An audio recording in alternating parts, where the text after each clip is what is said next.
Mga kababayan, welcome sa Isko Medyante.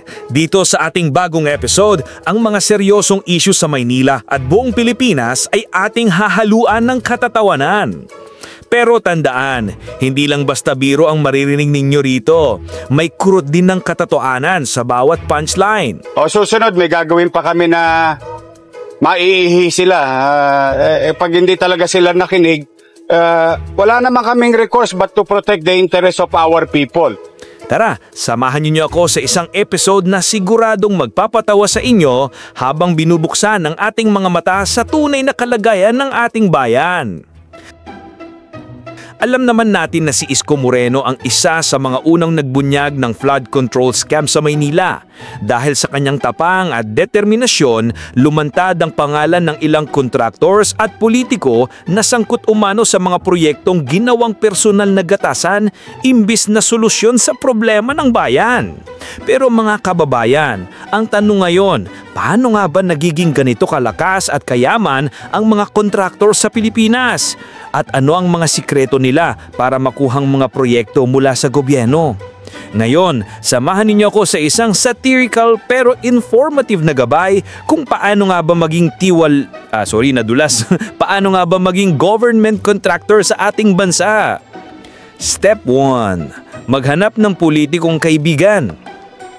Una sa lahat, kailangan mo ng political best friend forever o tinatawag nating political BFF.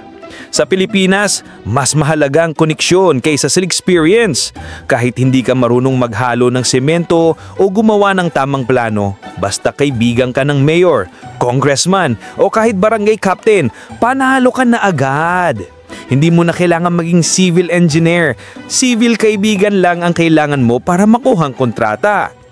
Kung minsang makikita natin ang mga contractor na parating present sa mga birthday party ng mga politiko, kumpleto pa ng lechon at regalo. Kapag malakas ang kapit mo, siguradong may project ka na, kahit hindi ka pa nagsusubmit ng proposal. Sa madaling salita, dito pa lang sa unang hakbang, nakaposisyon ka na para kumita ng malaki. Hindi dahil sa galing mo, kundi dahil sa relasyon mo sa mga makapangyarihan. Step 2. Mag-submit ng mahiwagang bidding.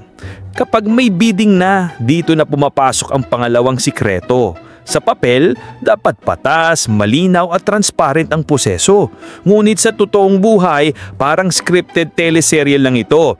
Bago pa man ipaalam sa publiko, may nanalo na agad. Ang bidding ay nagiging formalidad na lamang para magmukhang legal ang proseso. Pero sa likod ng mga saradong pinto, may usapan ng nagaganap. Minsan, dalawang sobre ang ipinapasa, isa para sa mga legal na dokumento at isa pa para sa lagayan o ang tinatawag na kickback. Ang tawag dito ng ilan ay Standard Operating Patong o mas kilala rin sa SOP. Ang masakit dito, ang mga taong dapat magbantay at magbigay ng hustisya sa proseso ay madalas ding kasama sa laro. Step 3. Magpatayo o magpanggap na may itinatayo.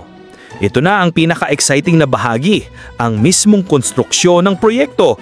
Pero teha lang, hindi lahat ng kontraktor pareho ang estilo. May tatlong klase sila. Una, ang tinatawag na legit builder. Ito ang kontraktor na may sariling kagamitan at totoong nagtatrabaho.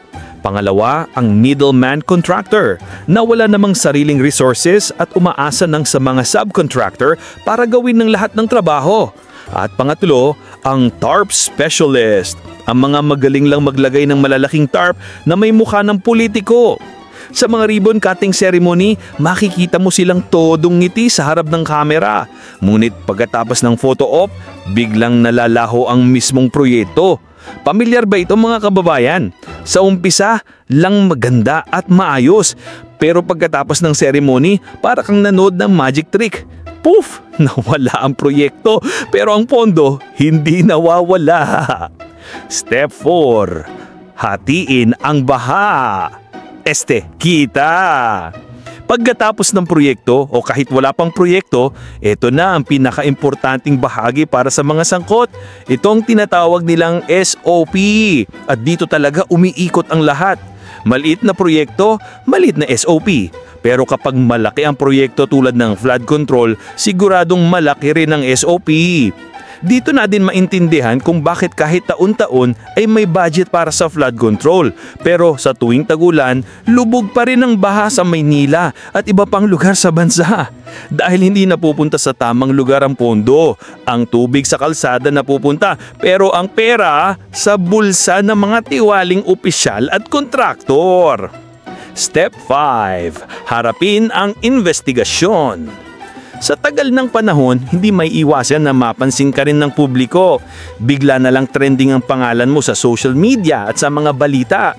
May mga whistleblower na maglalabas ng impormasyon at mga dokumento na magpapatunay na may anomalya sa proyekto.